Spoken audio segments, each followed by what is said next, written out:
histoires avec des personnages auxquels ils s'identifient ou qui les font rêver. Et ça fonctionne. Et si vous vivez dans le sud de la France et que vous lisez ce best-seller, vous vous dites forcément que Marie-Madeleine a vécu en Provence et que c'est peut-être là que se trouve son corps.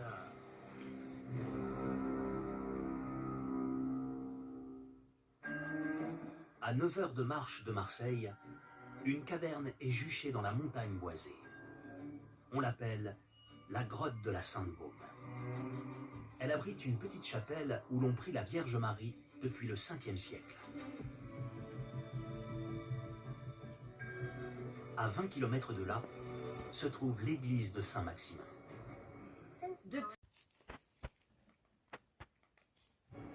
Depuis des temps immémoriaux, le massif de la Sainte-Baume abrite de nombreuses légendes druidiques et païennes. On l'appelait la forêt sacrée de Marseille.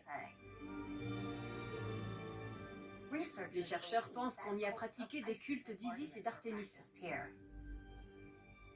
et même des rites magico-religieux. C'est une immense nécropole de l'Antiquité. La parution de la légende dorée embrase le cœur des habitants de la région. La Sainte-Baume devient un lieu de pèlerinage dédié à Marie-Madeleine et les moines provençaux contestent l'authenticité des reliques de Vézelay.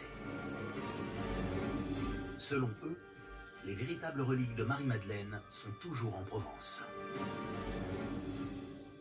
Ce culte français et cette parchemin date vraiment de 710, comme il l'indique.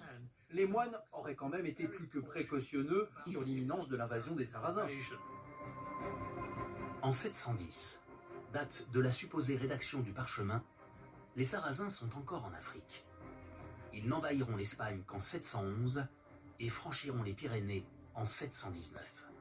Ils n'arriveront donc en Provence que bien plus tard.